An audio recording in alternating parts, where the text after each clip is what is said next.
אני מתחילה את סיפור חיי.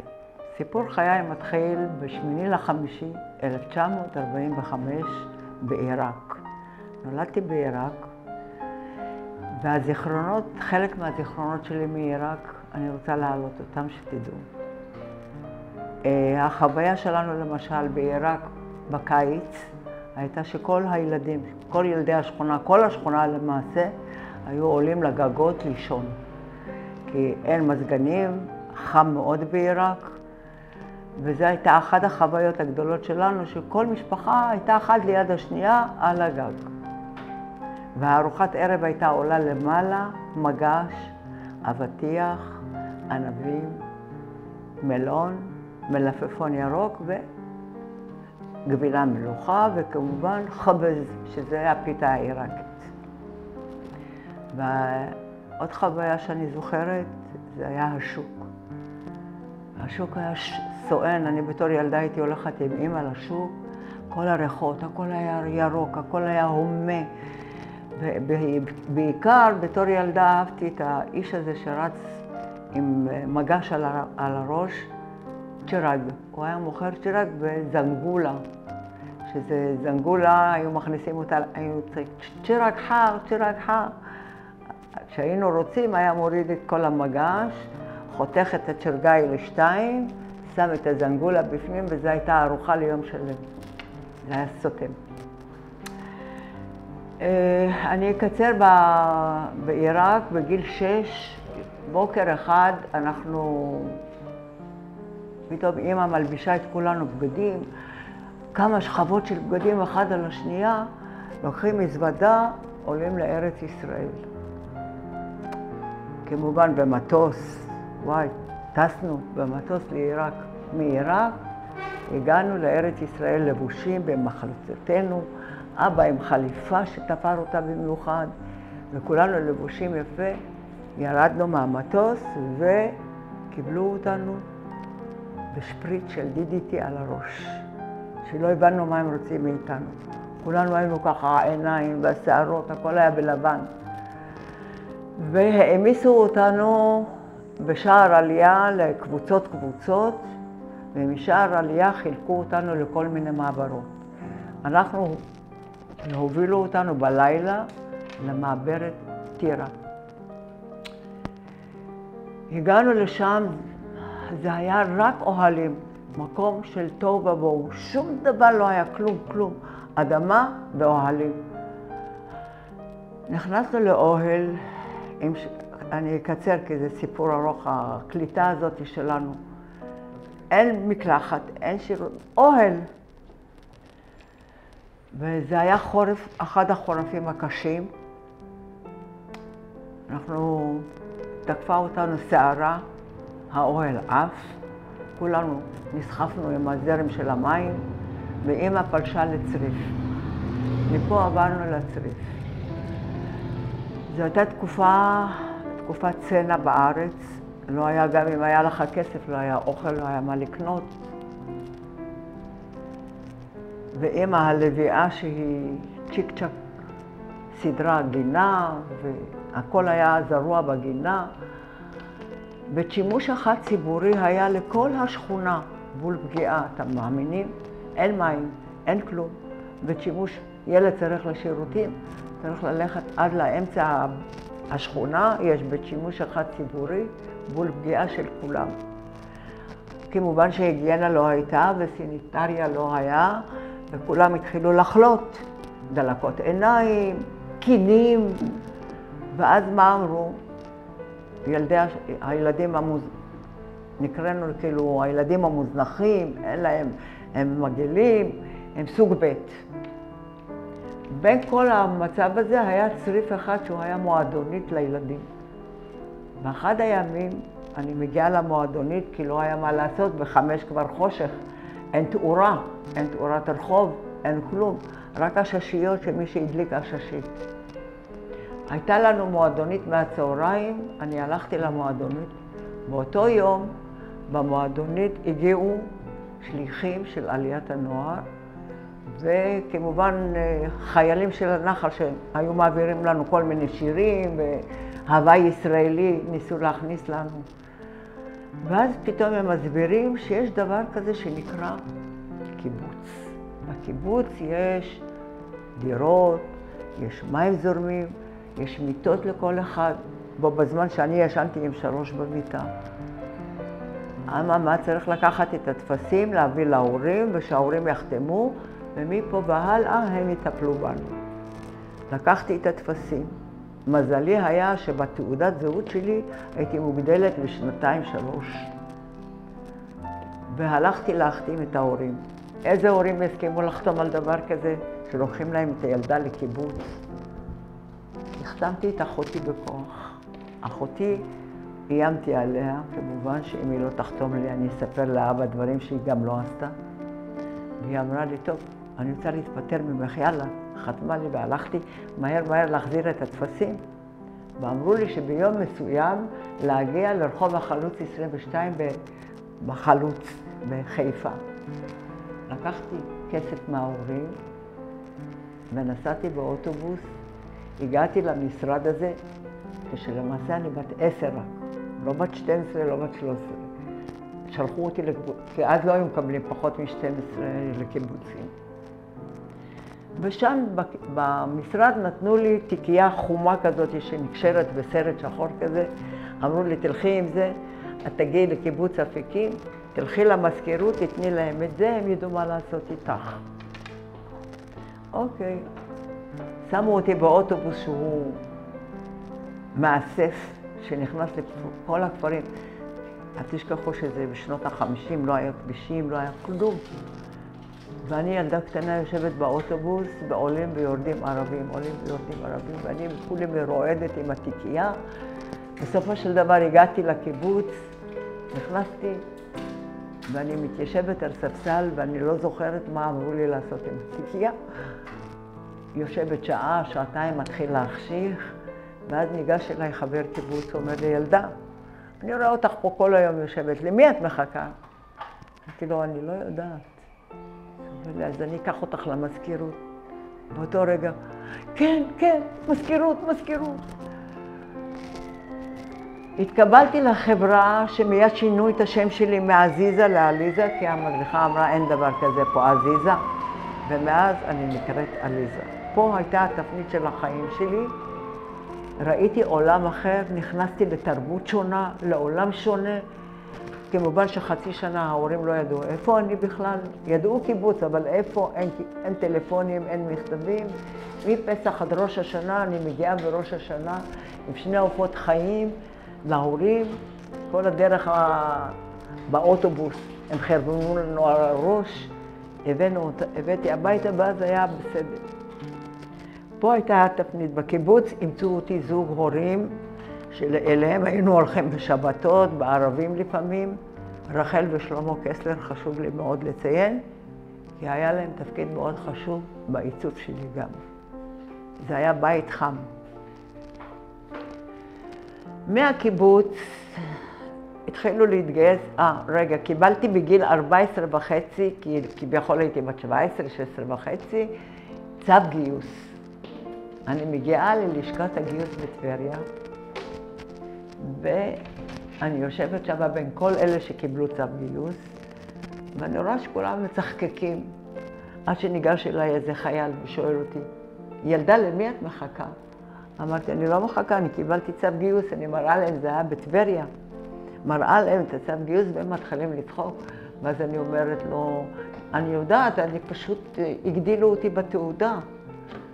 אז הוא לוקח אותי למפקד, והוא אומר לו, תראי מי בא להתגייס, לא משנה שגם לא נראיתי בת 12, הייתי נראית כמו בת 9.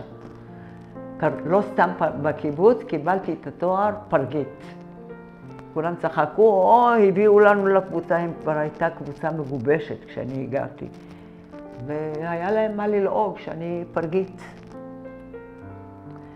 והם שלחו אותי לבדיקת עצמות, היה מכון בחיפה שמצלם את כף היד וקובע את הגיל המדויק. ואז קבעו את הגיל המדויק שלי. מפה, מהקיבוץ, החבר'ה שלי התגייסו. אני לא יכולתי להתגייס כי הייתי קטנה מהם. אז הלכתי לקורס גננות עזר שבכפר ויתקין בנעורים, שנת פנימייה. ופה, אחרי השנה הזו, הייתי צריכה להחליט מה אני עושה עם עצמי. אם אני מצטרפת לחבר'ה שלי לגרעין נחל, שאיתם עשיתי את החצי טירונות בקיבוץ גיבים בשער הנגב, או לחזור הביתה ולהצהיר שאני דתייה. אוקיי, פה חשבתי קצת, ואמרתי, אני מגיל 10 לא בבית. אולי זו ההזדמנות להרגיש בית חזרה, אחים, אחיות, אמא, אבא, מה שלא היה לי כל הזמן. והצהרתי שאני דתייה וחזרתי הביתה. זו היה 2.5, 3 של תהפוכות נפש. לא הסתדרתי. אבל מה שכן קרה, הכרתי את אלברט. יום אחד אני חוזרת מהעבודה, בינתיים גם פתחתי גן פרטי אצל אמא בבית, ואני רואה מישהו מגיע עם אופנוע, 2 בחורים עם מדים של חיל הים, עוצר ליד הבית של אמא. אני שמה עין על הבחור הזה, ג'פר כזה, מחזיק את האופנוע הכבדים האלה של אז, ואני מתאהבת. אממה, קיבוצניקית, אני לא יודעת, הם שכרו דירה מול הבית של ההורים שלי, וכל לילה היו עושים שם חינגות. 2 חבר'ה מחיל הים ומצטרפים אליהם מלא צעירים. יום אחד, והאחיות שלי ידעו הקטנות שאני מאוהבת. יום אחד אני באה מהעבודה והן אומרות לי, עליזה, זה שאת אוהבת עבר דירה. עזבו את האזור. עזבו, לא דיברתי איתו, לא היה קשר שום דבר, עזבו. ואז בינתיים הכרתי בחור בשם יוסי מולכו, מברצלונה, נגן גיטרה, והייתה שנה של התאהבות. רגע, חבר'ה, התאהבות של זמננו זה לא התאהבות של היום. חבר זה לא מה שהיום, לא עשינו כלום, רק נשיקות. וגם אז חשבנו שאנחנו בהיריון. בקיצור, אמא התנגדה לבחור הזה נחרצות. רדפה אותנו כל יום שנפגשנו. ההורים שלו היו אצלנו, ביקשו את ידי, אמא שלי גירשה אותם בבושת פנים מהבית. לימים מסתבר, אני אגיע לנקודה הזו, מסתבר שהוא נהרג במלחמת 6 הימים, בין הראשונים שהוא נהרג, יוסי מולכו. ואז יום אחד אני עשיתי שביתה בגלל שאמא שלי לא נתנה לי לצאת עם היוסי הזה, עשיתי שביתת שבט בבית. זו הייתה מלחמה מול אמא. את צריכה לצאת, אני לא יוצאת. את צריכה, אני אכיר לך את זה. התחלתי לצעוק, לא רוצה שידוך. פתאום יום אחד אני שומעת את אמא ואחותי מדברות שיש איזה בחור שהוא חבר של הבן של זאתי מהמכולת. בחור טוב, עיראקי, בחיל הים, היא רוצה להכיר לי אותו. ואז אחותי אומרת לה, את רוצה לפתוח לה את הפה עוד פעם, תתחיל לצעוק עכשיו, אל תגידי לה כלום. אני יוצאת מהחדר, אני אומרת לה, כן תגידי לי, מה רצית להגיד לי? יש בחור, זה החבר של... בסדר, אני מוכנה לבוא, לראות אותו. נכנסתי לחדר, הלכתי, התלבשתי, ומה לבשתי? לבשתי שמלה לבנה, שאני תפרתי אותה הדוקה מיני, חגורה לק שחורה, לק אדום תמיד היה לי, תיק אדום ונעל של 12 סנטימטר סנדל בצבע אדום לק. אני יוצאת מהחדר, מאופרת, אמא אומרת לי, מה זה? הוא יראה אותך ככה, הוא לא ירצה אותך, זה עיראקי. לא ירצה אותי, לא צריך. ככה הוא יראה אותי. נסענו, ואז אני נכנסת לחברה של אמא שלי, ואת מי אני רואה? את אותו בחור ששמתי עליו עין לאורך כל הדרך, יושב. ואז אני אומרת לאמא, אמא, בעיראקי, אנא ערופו? אמרתי לי, מאיפה? והוא מסתכל מחצי חיוך כזה. אני אומרת לה, מה? הוא היה שכן שלנו. ומפה זה כבר, זהו. תוך 3.5 חודשים כבר הייתי נשואה. בגיל 19 ו10 חודשים בערך הייתי נשואה. ובגיל 20 ו10 חודשים כבר הייתי אימא. אז ככה, אני חוזרת שוב לקיבוץ נורא חשוב לי להדגיש את הקיבוץ, כי לפי מה שאני מרגישה, האופי, מה שאני היום, נבניתי בקיבוץ. לכן כל כך חשוב לי להדגיש שהקיבוץ נתן לי, קודם כל, הגעתי לקיבוץ, מים חמים, אמבט, מקלחת, מיטה לבד, אוכל בשפע היה, ומעבר לזה היה התייחסות. אמנם ניסו לדכא אותי הילדים, בגלל שהייתי גם מדע, שהייתי פלגית, אבל הצלחתי לבנות, להיאבק, וסיימתי בין הכי שפיות שם. שפות, לא שפיות. גם שפיות. וכן, נחשפתי עם הטיולים ועם החיי נוער שעברתי שם, נעורים היו לי נהדרים. טוב, לאן הגענו? להיכרות שלי עם אלברט. אלברט היה בשבילי, מרגע שהתחתנתי, אלברט היה בשבילי האור, אור לאורך כל הדרך. האהבה הייתה שם, ההבנה הייתה שם, מה שלא היה לי. ודבר אחד שמתי מול עיניי. אצלי בבית לא היו קללות. לא כמו הבית שבו אני גדלתי. דבר כזה לקלל את הבעל, שהבעל יקלל את האישה. היה כבוד. אז חוויה אחת שעברתי בקיבוץ, זה החוויה שנחטפנו 3 בנות על ידי הפדאיון. איך זה קרה? היה לנו יום ספורט בקיבוץ אשדוד יעקב. כל הקיבוצניקים היו שם, חברות של קיבוץ באשדוד יעקב. המדריך לא היו נותנים לנו הרי אז כסף. המדריך היה לו את כל הכרטיסים של כולנו לחזור חזרה לקיבוץ. הוא עלה לאוטובוס והשאיר אותנו מאחור 3 בנות. איך נגיע לקיבוץ? אין לנו. רק עם טרמפים. עצרנו טרמפ, עצרו לנו, אנחנו ישבנו טנדר כזה שמאחורה. ישבנו ויש כזו זכוכית בין הנהגים לטנדר מאחורה. וכשהגענו לאפיקים ביקשנו שהוא יעצור, תעצור, תעצור. הוא לא עצר, הוא המשיך. ואז בתחנה של אפיקים עמדו בדיוק כל הפועלים שיצאו מכלא אפיקים, חיכו להסעה, ואז התחלנו לצעוק להם, תצילו, הצילו. וכשהגענו לפשפש, שזה השער השני של הקיבוץ, הוא ראה שכל אלה מהזה התחילו לרוץ אחריו.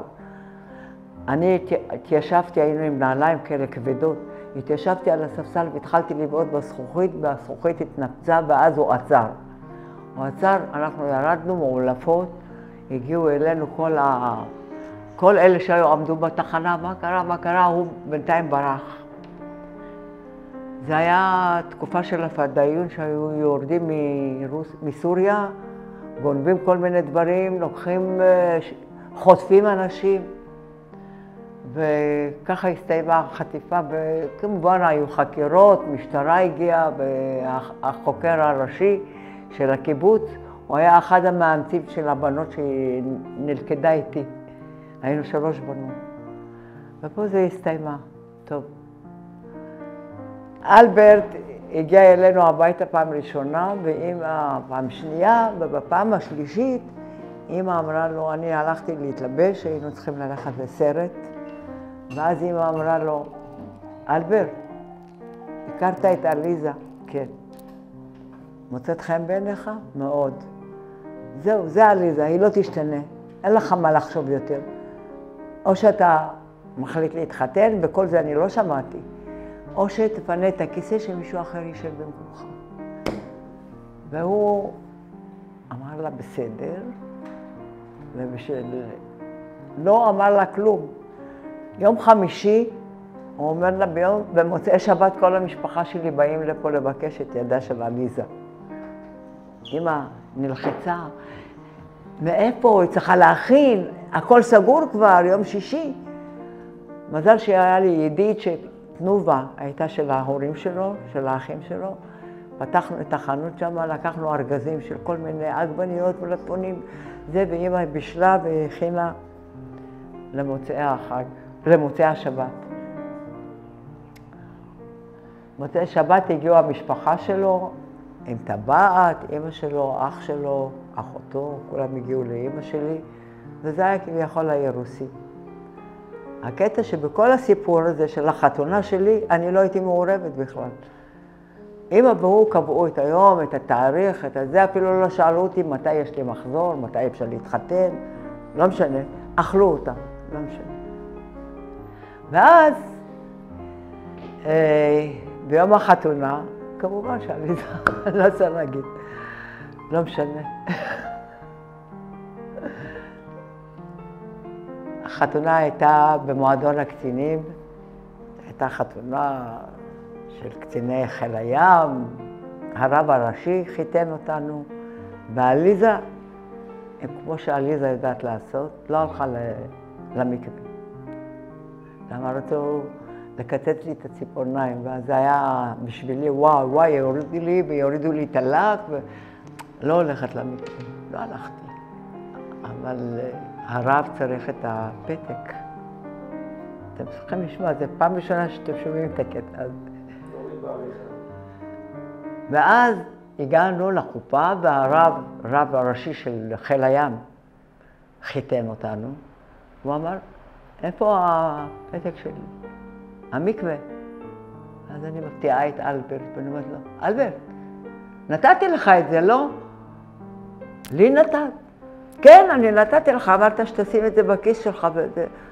והוא אומר, כן נתת לי, לא נתת לי, הרב הסתכל על שנינו, הוא אומר, טוב, לא חשוב, יאללה, לא להריב עכשיו בגלל זה, חיתן אותנו גם בלי המכתב של הרבנות. אהבתי אותם. גם כשהגענו לרבנות, סיפור בפני עצמו, גם כשהגענו לרבנות, אני נשארתי מחוץ לדלת והוא נכנס קדימה, כי הרבנות, קבעתם תאריך, הלכנו לרבנות, ואז הרב אומר לי, בואי, תתקרבי, אנחנו לא אוכלים בחורות, תתקרבי. באתי גם אני, אז הוא אומר, שניכם עיראקים, נכון? בדיוק עשו סטטיסטיקה אז, בשנות ה-64 זה היה, שהעיראקים זה העדה היחידה שעוד לא התערבבה ממש עם האחרים. מתחתנים כל הזמן עיראקים עם עיראקים. נחמד. ופה התחלתי חיים חדשים עם אלברט, שהוא היה אהבת חיי, היחידי בחיים שלי. אתה רוצה?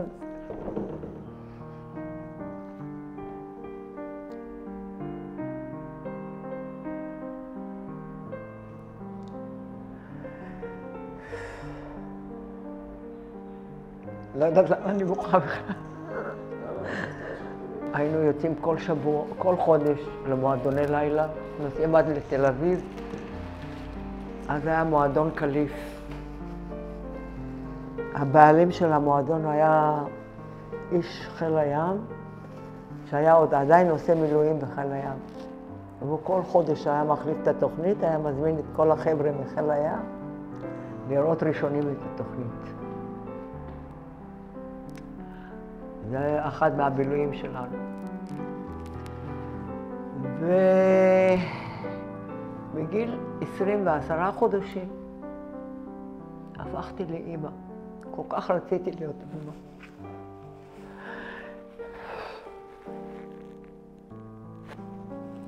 זה היה בשבילי הגשמת חלום. הייתי יוצאת עם העגלה פעם ראשונה. קודם כל שילדתי, באותו יום שילדתי בן בכור ראשון לבד, כי בעלי, אלברט, לא היה מוכן לוותר על ההפלגה לפריז, גם אני לא הסכמתי שיוותר. הוא היה צריך להפליג לחודש. באותו יום שילדתי, הוא הפליג. אני ילדתי בבוקר ב5:45, ב8 האונייה שלו צריכה לצאת מהנמל. חיפשו אותו להגיד לו, אז זה לא היה אופייני לשבת עם האישה, להיכנס לחדר לידה, מה פתאום? אף אחד לא היה בחדר לידה לבד. כי הצירים נמשכו כל הלילה, ואני נלחמת עם עצמי ללדת לפני שהוא יפליג, באמת. בדקה ה-90 ילדתי, חיפשו אותו, נתנו לו זרע, חבר'ה שלו מהאונייה, אמרו לו, לך, אשתך ילדה, יראו לו את הילד דרך הזכוכית, אז לא היה אסור לגעת בתינוק, יראו לו דרך הזכוכית את הילד, והוא הפליג. ואני ילד ראשון. יושבת, פעם ראשונה מביאים לי אותו להעניק. מה להעניק? שמתי אותו מולי, פתחתי לו את כל החיתולים, וזה היה, לא היה טיטולים כמו של היום, צ'יק צ'יק צ'יק. זה צריך אומנות מיוחדת איך לקפל את החיתולים ולעטוף אותם, ואני פתחתי לו את הכל ונעמדתי ככה, ואז האחות שעוברת שם אמרה לי, ילדה, נתנו לך להאכיל אותו, לא, אל תחפשי, הכל במקום, הכל בסדר. טוב, איך מחזירים את זה? אני אומרת לה, אני לא יודעת, היא הראתה לי איך לחתל אותו חזרה, וזה... התחילו להגיד כולם, זו בעלה באה לבקר אותה, זאתי בעלה באה לבקר אותה, מחזיק איתה את התינוק, ואני לבד. כנראה שהבן אדם נולד, ביום שהוא נולד, נכתב במסלול של החיים שלו. כל מה שהוא יעשה וכל מה שהוא יגיד, זה רק מעטפת, המסלול כבר קיים, ככה אני מאמינה.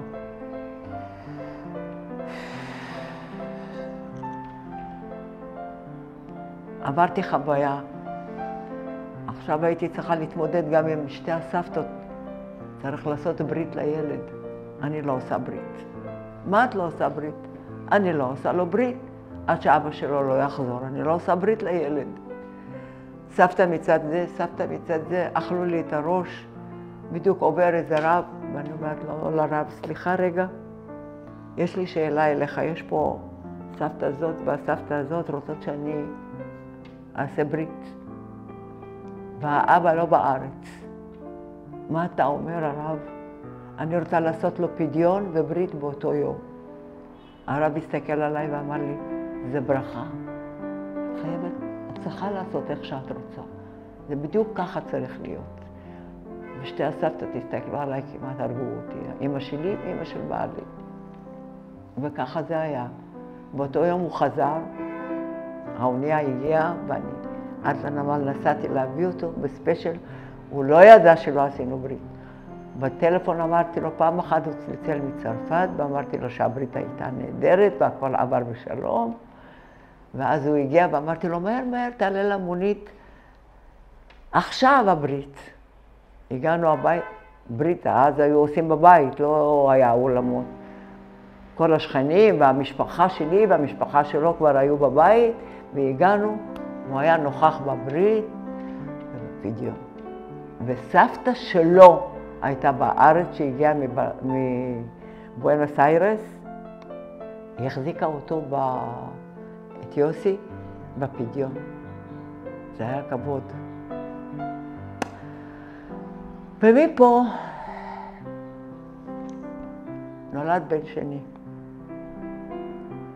אמיר. אני רוצה לציין שיוסי היה השם של אבא של אלברט, על שמו קראנו לו.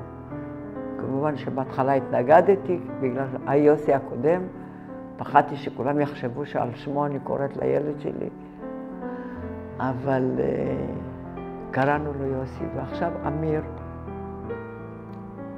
אמיר נקרא על שם אחד החברים הכי טובים של אלברט, שאמיר ייבדל לחיים ארוכים, כן. קראו לו מאיר, ואלברט התעקש שאני אקרא לו מאיר. אני לא יכולתי לקרוא לו מאיר, כי אח שלי מאיר. אז החלטתי רק את האותיות, א' ומ' ואמיר, אבל זה האותיות של מאיר. אמיר, הבן השני שלי. וכשהוא רק נולד, היה בן 3 חודשים בערך, ויוסי 3.5. אלברט עבר לשרת בשערים. ואני, היה טרנד כזה שכל נשות חיל הים עברו לגור באילת, כי שם קיבלנו דירה חינם, עזרו לנו בתזונה, היו מביאים לנו בשר וכל מיני על חשבון הצבא. והעמסתי את הילד בן 3 חודשים ואת כל הבית, ועברתי לגור באילת. שם הייתי עוד יותר בודדה, כי גם אלברט לא היה שם, הוא היה בשערים. הוא לא בא כל יום הביתה, היה בא רק בסופי שבוע. וכולם הזכירו את הדירות שלהם בחיפה, כי הרוויחו מזה. אני גרה חינם, הדירה, רק עליזה לא הזכירה. למה? כי אני יודעת שאני קצת משוגעת.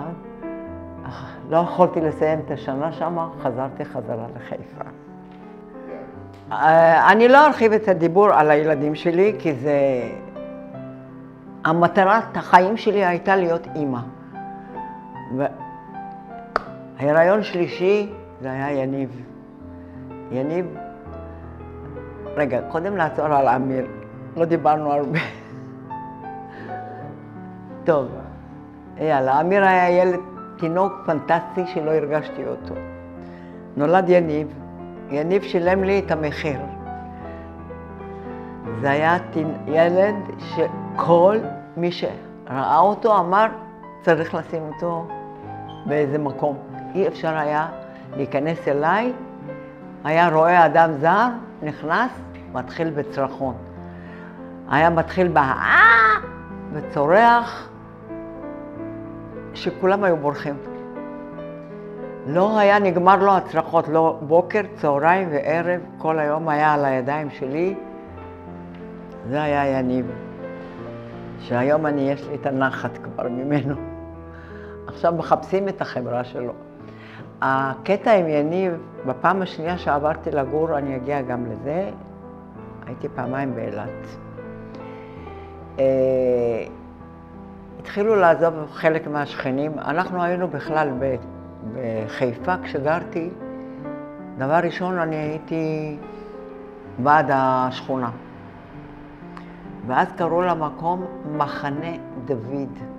מחנה דוד זה נורא עצבן אותי, כי זה הזכיר לי כל הזמן מחנות. והגשנו מכתב עצומה לראש העיר, שישנה את זה לנווה דוד. אם כבר אתם רוצים את השם דוד, למה מחנה? למה לא נווה? ולימים באמת קראו למקום נווה דוד. היום זה נקרא נווה דוד. ולי נכנס אלברט עבר שוב פעם לשארם א-שייח, ואני נשארתי עם 3 ילדים בחיפה, ואז נכנס לי ג'וק שאני מוכרת את הבית. מוכרת את הבית בחיפה ועוברת לאזור תל אביב. מה לי ולתל אביב? לא יודעת. הלכתי לחמותי, שמתי את 3 הילדים אצלה והתחלתי, זה היה תקופת התחילו, לא צנע, אבל אמיר, איך המילה הזאת פתאום ברכה לי? מיתון? מיתון. תקופת המיתון התחילה, ואז כל הקבלנים היו מוכנים לשחוות לפניך, רק תבוא לקנות בית, נתקעו עם דירות. ואני התחלתי לחפש באזור תל אביב, חיפשתי, בבת ים כמעט קניתי, בפתח תקווה כמעט קניתי, ואז אח של אלברט, שאול זיכרונו לברכה, אמר לי, מה פתאום בשום פנים באופן לא? אז אוקיי, אז אני חוזרת חזרה לחיפה, לקנות בחיפה. ואז אחי היה גר בהרצליה, אמר לי, בואי תראי בהרצליה. הרצליה, המעברה הזאת, לא היה כבישים, לא היה מדרכות. מתחנה מרכזית ועד לבתי לאומיר בתחילת נווה ישראל, הכל היה חולות. בכל זאת באתי, אמרתי, יאללה, אני אבוא לראות. ואז ראיתי את הדירה ברחוב העצמאות, יפהפייה. קניתי אותה. הזמנתי את הקבלן אצל אחי בבית, ישבנו לחתום חוזה, ואני נותנת אפשרות את כל המשכורת של בעלי לשנה הקרובה. כאילו אם הרוויח 400 או 1,000, אני לא זוכרת מה היו המשכורות אז, זה היה בלירות. כולו מכרתי בית קטן, שבקושי אני יכולה לקנות רבע בית בסכום הזה. לא יודעת מאיפה היה לי את התעוזה הזאת לקנות בהרצליה. אני מרימה טלפון לאלברט ואני אומרת לו, אלברט, קניתי בית. איפה? בהרצליה. הוא חשב ברחוב הרצליה בחיפה. אמרתי לו, לא, בהרצליה, ליד תל אביב, נו. מה לך ולהרצליה? איפה זה הרצליה בכלל? הוא אומר לי, מה קנית בית שמה? אני בחיפה, מה לי ולהרצליה? אמרתי לו, לא, כבר קניתי ואתה צריך לבוא, רק לחתום על החוזה. הכל היה טיוטה כבר מוכנה, וככה התגלגלתי להרצליה, סיפור בפני עצמו. ואז עברתי לאילת, משום שהדירה בהרצליה לא הייתה מוכנה. הבית שלי בחיפה נמכר, ואין לי איפה לגור. הייתה לי האפשרות לעבור לאילת, שמה לא עולה לי כסף. שמה, זה היה מהצבא. עברתי פעם שנייה לאילת, ואז התגלה לי גם שאני בהיריון. ואלברט מקבל הלם. מה תעשי? כל המשכורת את נתת אותה לקבלן. את באה עם 3 ילדים ובהיריון לאילת, בלי אוכל, בלי כלום, אין לך שום דבר. אני אסתדר, אלברט, זה לא נורא, אני אסתדר. באמת ככה עברתי לאילת עם 3 ילדים ואני בהיריון. שרדתי. כמובן שמיד התחלתי את כל השכנים, טיפלתי בילדים של כל השכנים. ככה היה לי כמה גרושים לקנות פה ושם, ואלברט היה בא שישי שבת משארם, היה עובד במונית, כי מה שהוא הרוויח במונית היה משאיר לי ביד, והייתי הולכת עם זה ככה ספור, לחלב, ללחם, לשמנת, לאשת. ועוף אחד שלם. ממנו הייתי עושה ארוחה לכל השבוע. לא קל. אני קוראת לעצמי שורדת, כי שרדתי ושמתי למטרה להקים משפחה לתפארת. נולד לי בן רביעי באילת. אני ילדתי את הבן הרביעי באילת לבד. אלברט הגיע, צלצלו אליו שאני בחדר לידה באילת. הוא הגיע בלילה, אבל אני לא ילדתי בלילה, אני ילדתי רק למחרת. לידה לא הייתה טבעית, היו צריכים לעשות זירוז, וקבעו לי לבוא למחרת. עד שהגיעה הידיעה אליו לשארם, אמרו לו כבר שילדתי. והוא הגיע לאילת, הלך ישר לחדר לידה, ואמרו לו, אין דבר כזה, פה לא ילדה עליזה עוד. לא הייתי. הוא בא הביתה, רואה אותי עם השכנים משחקת קלפים. למה שיגעתי, הבאת אותי לפה? לא הבאתי אותך, אני מחר בבוקר יולדת. וככה זה היה. כמובן, תוך 3, נגמרה שנת הלימודים, הגעתי להרצליה, ופה בניתי את ביתי. היו לי כמה שנים טובות בהרצליה, התאקלמות עם השכנים. מזל שלי לאן שאני הגעתי, ישר הקמתי חברה ושכנות והכל. בשנת 80, אלברט מתחיל, 81, 82, מתחיל להרגיש לא טוב. הוא נפגע בצוואר, ואז היה צריך לעשות לו ניתוח עמוד שדרה צווארי. הגענו, חיפשנו פרופסור, אז היה פרופסור ברטל, שהייתה כתבה עליו בעיתון שהוא מומחה לניתוחי ראש ועמוד שדרה צווארי. היינו אצלו בערב, אלברט הלך על 2 רגליים אליו,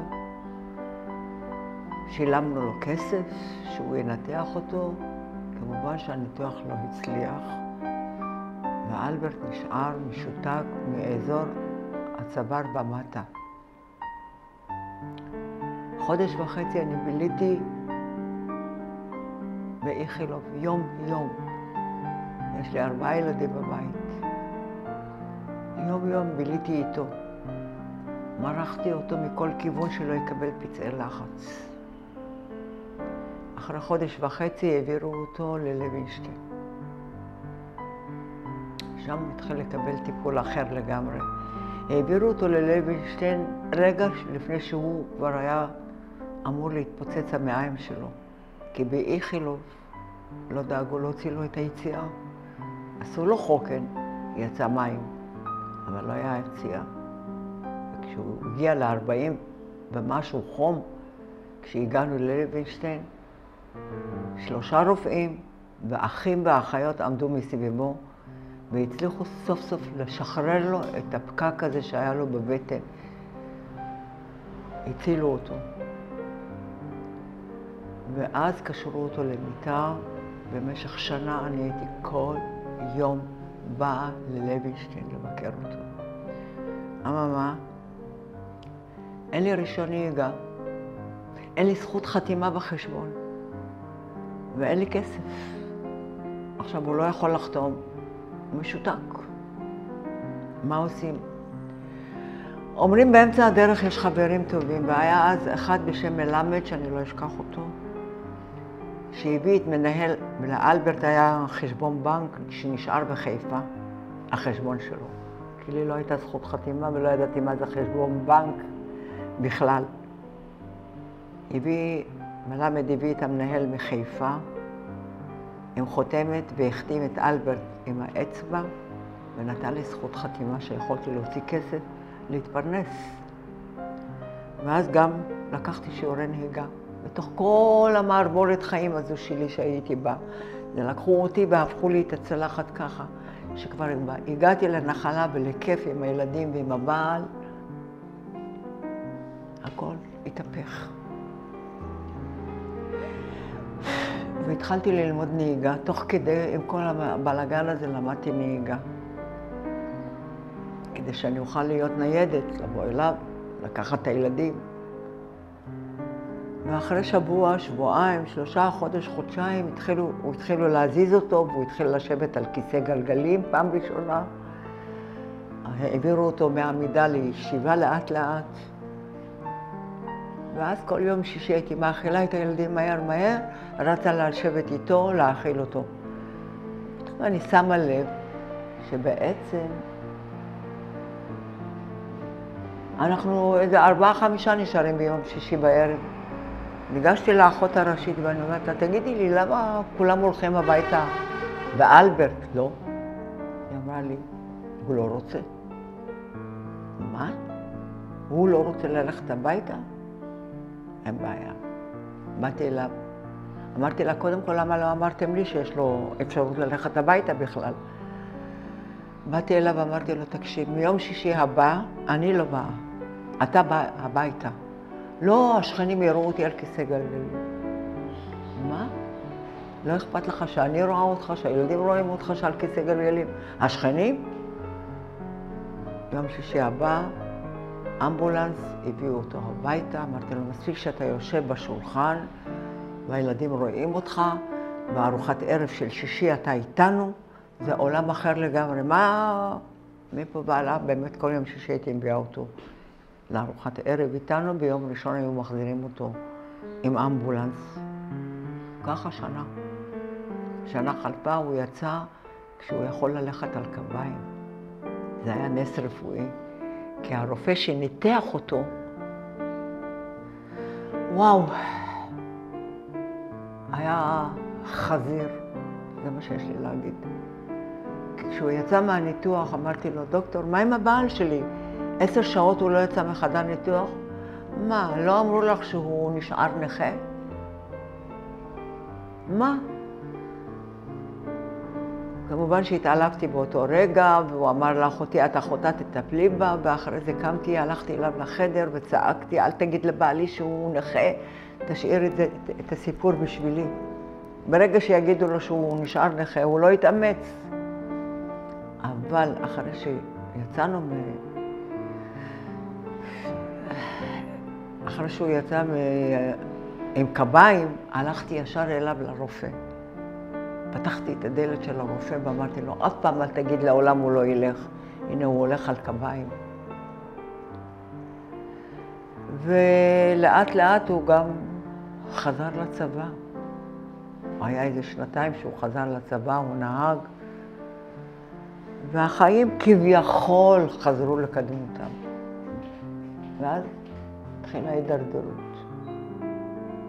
וכל זה ואני לבד. לא לקחתי מטפלת, לא לקחתי עוזרת. שמרתי על הבנים שלי כמו... רק פחדתי שזה יגרום להם לאיזה משבר נפשי, שאבא פתאום הפך לנכה. על זה שמתי את הדגש. אל כל המורים והגננות הפניתי את תשומת ליבם שהילדים עוברים משבר עכשיו בבית. אבא הפך לנכה. לא נתתי לזה משמעות בבית. בבית המשכתי לשמור על שמחת החיים, על הכיף. אירחתי כמעט את כל החברים שלו שבאו מחיפה לארוחת בוקר עיראקית, פעם את החברים של אמיר, פעם... העיקר שיהיה אנשים בבית ושהוא לא ירגיש את הבדידות. ואז שהמצב שלו התחיל להידרדר, לא הייתה ברירה אלא להזמין מטפלת. ופה שוב החיים שלי מקבלים תפנית. אני צריכה להתרגל לאדם זר שחי אצלי בתוך הבית. לא היה קל. לא היה קל להביא מישהי שאני צריכה גם לדאוג לה, שיהיה לה כיף, שתוכל לטפל בסדר ולתת לאלברט את הטיפול המסור שלו. וככה הייתי צריכה גם לחיות עם עוד בן אדם בבית. לפתוח את העיניים לראות אותה, לסגור את העיניים לראות את הפרצוף שלה, ולדאוג שיהיה לה טוב. אם זה חדר משלה, אם זה טלוויזיה בחדר שלה, פלאפון, טאבלט, הכל קניתי לה, שיהיה לה טוב. שתוכל לטפל באלברט, ובאמת אין מה להגיד, היא הייתה מטפלת מסורה. סינייד היקרה שלנו, היא הייתה אחת מהמשפחה. היא גידלה איתי ביחד את הנכדים, שהם מילאו לי את הבית, מילאו את החיים שלי. זה היה כל המטרה שלי בחיים, להיות אימא וסבתא. ונהניתי מכל רגע עם הנכדים שלי. את כל המסע עשיתי לבד. אני בכוונה לא מזכירה שום דבר מהמשפחה שלי. שיהיו בריאים כולם, אני אוהבת אותם, אני מאחלת לכולם שיהיה להם טוב, אבל הם לא קשורים לחיים שלי כבר. ברגע שניתקתי את היחסים שלי סופית, כל האחים שלי, זה היה פצע כואב, זה היה ניתוח כואב. משארה צלקת, אין מה להגיד, אבל היא לא כואבת. היא כבר לא כואבת. כשהגענו להרצליה, והלכתי לרשום את הילדים לכל מיני מוסדות חינוך, אמרו לי, שם המשפחה זלעית. מה זה זלעית? זה אשכנזי? זה ספרדי? לא הכירו. ולראיה היום, תודה לאל, בהרצליה, כולם, כמעט כולם, יודעים מי זה זלעית. 4 הבנים שלי גדלו ולמדו והתחנכו פה בהרצליה. שנת 77 הגענו להרצליה, ומאז השבט שלי גדל. השבט שלי צמח, תודה לאל, ופה נכנס התמונה של הנכדים. משוש חיי הילדים האלה. ולימים עשינו יום קבוע של סבתא, ימי חמישי. יום חמישי זה היה יום שלי. הייתי אוספת את הנכדים בכל מקום שהם היו. בתי ספר, גני ילדים, כל מקום. אספתי אותם, הבאתי אותם הביתה. כמובן, בעזרתה של סיניידה שהייתה בינתיים, מכינה את כל השניצלים. יום לפני זה הייתי מבשלת מלא, מכינה לכולם. זה היה ככה, להביא אותם מהגן, מהבית ספר, ועד הערב הם היו פה. היו עושים שיעורים ביחד, היו רבים, היו צועקים, הופכים את הבית. בארוחה, צהריים היינו עושים בסוף הארוחה. מי שלא זוכר שיזכור, היינו עושים לרווסה. אתם זוכרים איך אהבתם לזרוק את כל מה שהשאריות בתוך הקערה שהייתי מביאה לכם עם מים? קטשופ, אוכל, אפילו טישו. עשינו לרווסה. היו לי חוויות מהממות עם הנכדים שלי. אני רוצה להתעכב על הנכדים. כל נכד שנולד הוסיף לי אור בבית. הוסיף לי עוד כוכב בכתר שלי. מרגע שנכנסו הקלות, שגם הם, כל קלה שנכנסה למשפחה, נכנסה ללב שלי יחד עם בעלה. כל משפחה, כל קלה שנכנסה למשפחה, הייתה בתוך הלב שלי. יותר קול? כן, ואז הנכדים. כל יום חמישי הייתי אוספת אותם מכל הגנים והבתי ספר, והיינו עושים חגיגה בבית פה. צהריים, עושים שיעורים, ואז מקלחות. סיפור המקלחות עם הנכדים. אף אחד לא רצה להיכנס ראשון. היינו עושים פתקים, רושמת מספרים על הפתקים, היו עומדים במעגל הילדים, ואני זורקת את הפתקים וכל אחד לוקח פתק. איזה מספר שיש לו בפתק, זה שם התור שלו במקלחות. זה היה גם חגיגה בפני עצמה. חוויתי את הילדים האלה, הרגשתי אותם, כל ילד שנולד הייתי שם. בתוך הורידים שלי הם זורמים. ואז הגיע הנכד הגדול שלי לגיל 10. בא אליי יום אחד, מתבכיין. מה קרה, עדן? אני החלפתי קידומת ולא עשו לי מסיבת סיום. לא עשו לי מסיבת הפתעה, סליחה. לא נורא, אני הכנתי לך הפתעה, מה שלא היה בראש שלי בכלל. אנחנו נטוס לאמריקה. מה, כן, סבתא, כן, אנחנו נטוס לאמריקה. באותה תקופה היה שי בארצות הברית, ובאמת טסתי איתו לארצות הברית, עשינו טיול מהמם.